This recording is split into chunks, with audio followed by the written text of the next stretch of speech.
आपल्याकडे आजी आजोबा म्हणजे प्रेम, लाड, संस्कार, पण एका देशात आजी आजोबा चक्क भाड्याने मिळतात. साऊंड्स क्रेझी, पण तिथे आजोबा म्हणजे फॅमिली मेंबर नाही तर एक सर्व्हिस आहेत. म्हणजे आपण घर रेंटवर घेतो हे ऐकलंय हो, पण आजी आजोबा, बायको, गर्लफ्रेंड, बॉयफ्रेंड, कुत्रा मांजरासारखे पाळीव प्राणी सुद्धा भाड्याने मिळतात हे ऐकून मलाच प्रचंड कल्चरल शॉक बसलेला आहे. म्हणजे मी इमॅजिनच करू शकत नाहीये की आजीचे लाड हवेत, 500 रुपये द्या. बॉयफ्रेंड हवाय, मंथली सबस्क्रिप्शन घ्या.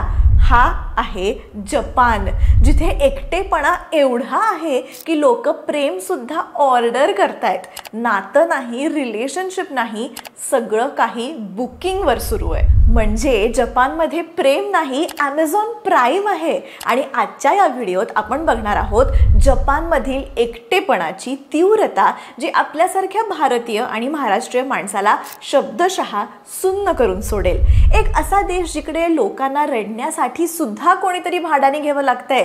काय भयंकर आहे हे. इकडे लोक इतके एकटे आहेत की यासाठी त्यांना मिनिस्टर ऑफ लोनलीनेस म्हणजेच एकटेपणाचे मंत्री बनवावे लागलेत. जपान जगातला सगळ्यात प्रगत, शिस्तबद्ध, यशस्वी आणि सुंदर देशांपैकी एक आहे. इथे ट्रेन 2 मिनिटं उशिरा आली तर ड्रायव्हर स्वतः सगळ्यांची माफी मागतो. टॉयलेट्स बोलतात, रोबोट्स झाडून काढतात आणि वेंडिंग मशीनमधून तर थेट पिझ्झा निघतो. म्हणजे आपल्या इथे वायफाय सिग्नल मिळेपर्यंत आपण देवाचं नाव घेतो आणि तिथे लोक बिंदास्त रोबोटला विचारतात, काय रे आज काय जेवणार. आता टोकियोपासून ते ओसाकापर्यंत स्वच्छता, वेळेचं काटेकोर पाळणं, कामाचं भयंकर वेळ, परफेक्शन हे सगळं आहे. पण या सगळ्या परफेक्ट सिस्टीमच्या मागे दडलेली आहे एक भीषण आणि अस्वस्थ करणारी गोष्ट. जपानमध्ये लोक प्रचंड एकटे आहेत. त्या स्वच्छ मेट्रो ट्रेनमध्ये, त्या हसऱ्या वेंडिंग मशीनच्या शेजारी, त्या नियोजनबद्ध आयुष्यात लोक आतून मोडलेले आहेत. इथेच बघा, अगदी खचाखच भरलेल्या ट्रेनमध्ये पिन ड्रॉप सायलेन्स असतो. आज जपानमध्ये लाखो लोक दररोज कोणाशीही न बोलता जगतात. काही तर महिनोन महिने कोणाशीही संपर्क न करता फक्त ऑनलाईन ऑर्डर करून जगतात. Rent a boyfriend, rent a grandma, लग्नासाठी बायको हवी आहे, आर्ली पॅकेज अवेलेबल. तर हे इतके एकटे का आहेत? मला खरंच प्रश्न पडतो की जपानी लोक इतके एकटे का आहेत.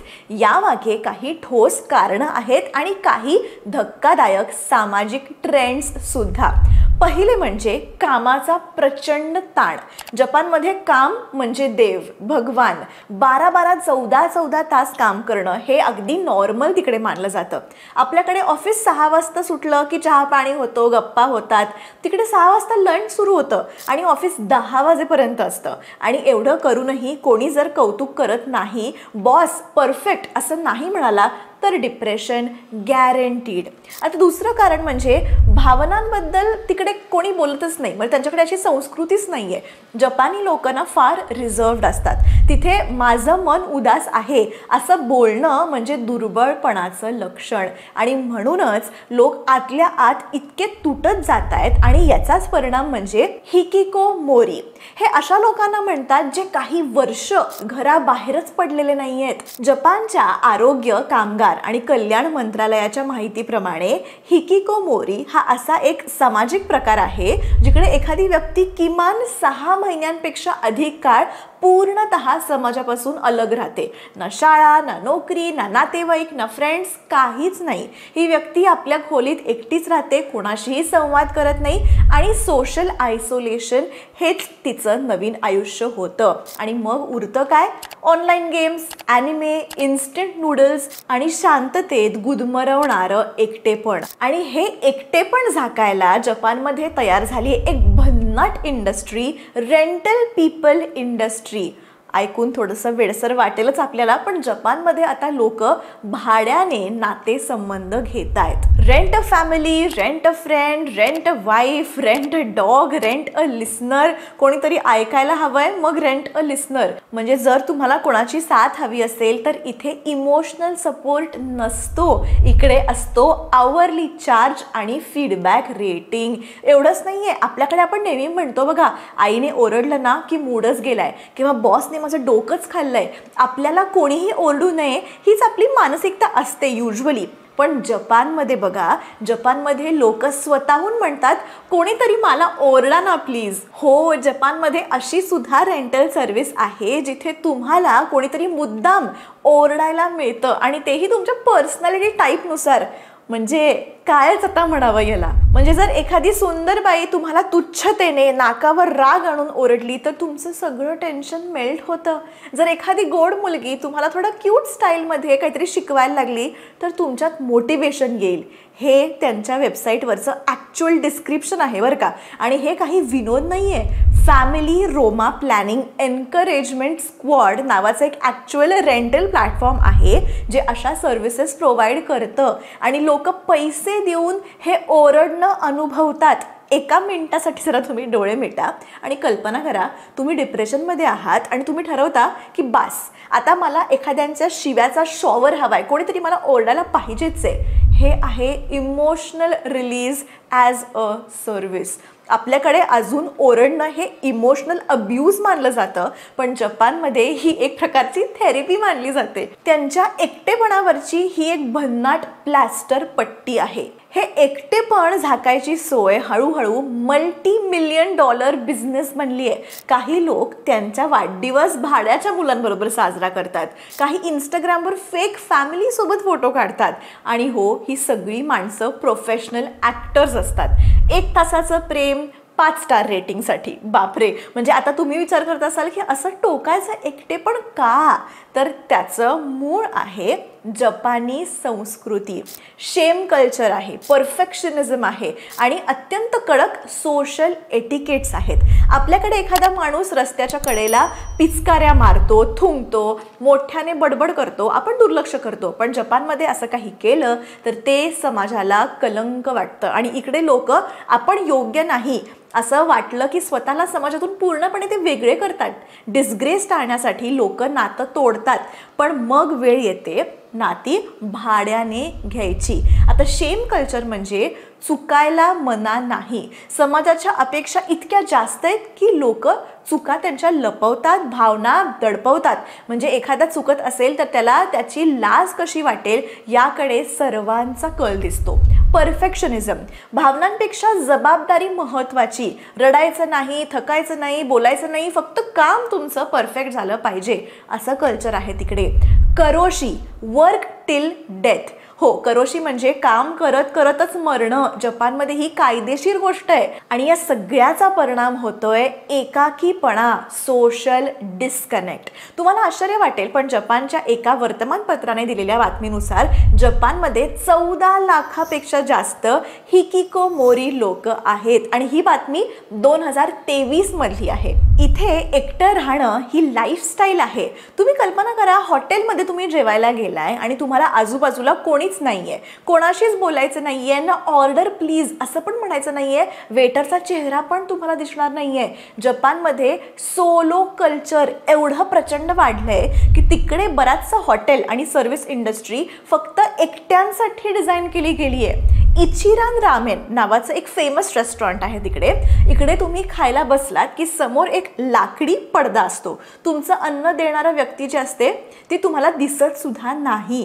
तुम्हाला काही हवं असेल तर तुम्ही फक्त एक बटन दाबायचं आणि एका कार्डवर तुमच्या नूडल्सपासून ते गरम सूपपर्यंत सगळं तुम्ही लिहायचं असतं. मग पडद्यामागून असा एक हात येतो, तुमचं जेवण ठेवतो आणि परत जातो. इंटरॅक्शन 0, सायलेन्स 100%, आणि एक्सपिरियन्स अलोननेस प्रो मॅक्स. आता हेच बघा, जपानमध्ये solo camping, solo karaoke, solo bar, solo cafes हे सुद्धा ट्रेंड्स आहेत.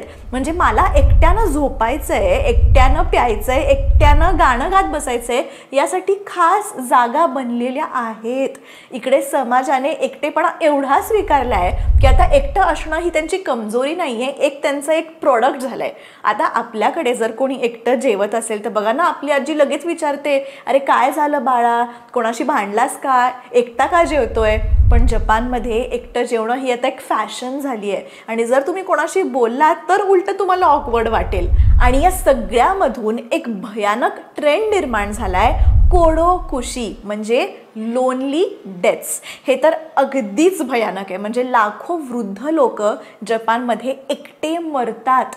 कोणी काही दिवस, काही आठवडे, तर काही जण तर महिन्यांनी सापडतात. त्यांच्या मृतदेहांचा जेव्हा वास येतो तेव्हा शेजारचे म्हणजे आपले जे नेबर्स असतात पोलिसांना बोलवतात आणि मग समजतं की अरे या घरी कोणीतरी वारलंय, कोणीतरी गेलंय. हे वृद्ध लोक कुठून आलेत, त्यांचे नातेवाईक कोण, कधीपासून राहत आहेत, ते घरात आहेत की बाहेर आहेत, यातली कुठलीही माहिती शेजाऱ्याला सुद्धा माहीत नसते. हे किती वाईट आहे. आणि आपण आपल्या शेजाऱ्यांना नावं ठेवतो कारण त्या काकू आपल्यावर सारखं लक्ष ठेवून असतात.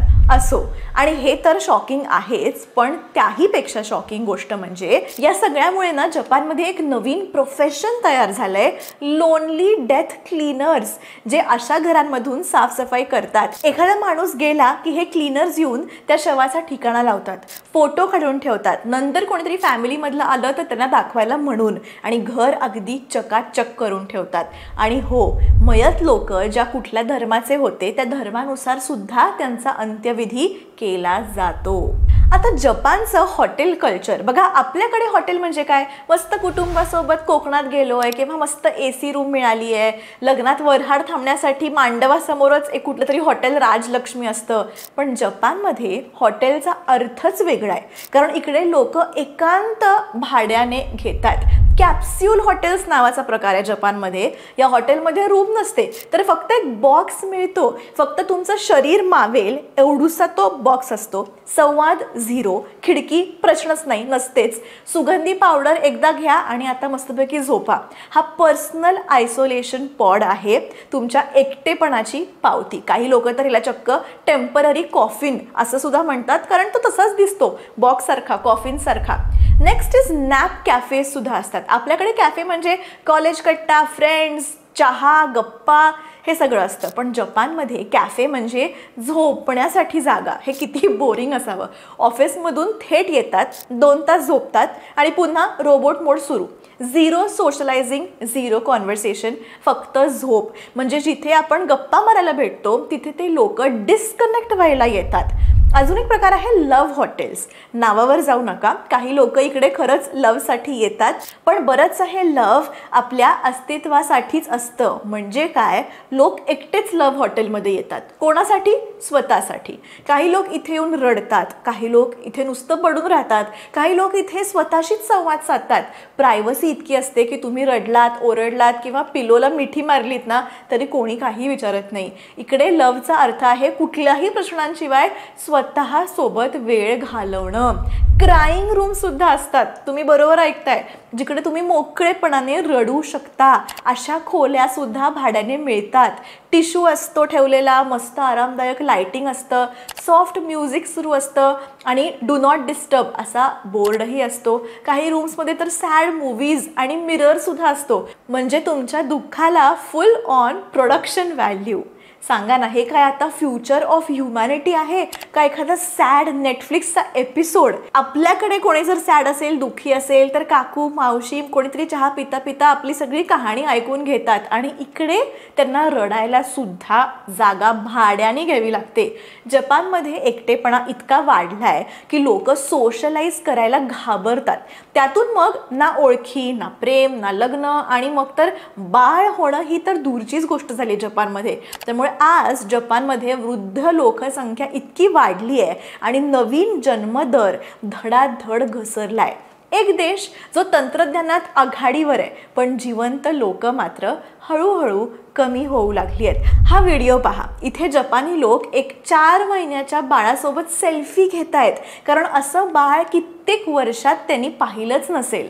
सरकारला ही भीती वाटू लागली आहे आणि म्हणून त्यांनी सुरू केली एक भन्नाट योजना, सोशल गॅदरिंग्स फॉर मॅरेज. सरकार आता मुलं मुलींना तिकडे पार्टीला बोलवतात आणि सांगतात, मुलांनो लग्न करा, घर सांभाळा, देशासाठी पुढचं तुम्ही आता पिढी निर्माण करा. पण तरीही जपानी लोक एकमेकांशी बोलायलाच घाबरतात. तिथे लग्न ही फार मोठी गोष्ट वाटते त्यांना. या सगळ्याचा एक भयानक परिणाम दिसतोय. जपानची खेडी आता रिकामी होत चालली आहेत. शहरात लोक एकटी आहेत आणि गावांमध्ये कोणीच उरलेलं नाहीये.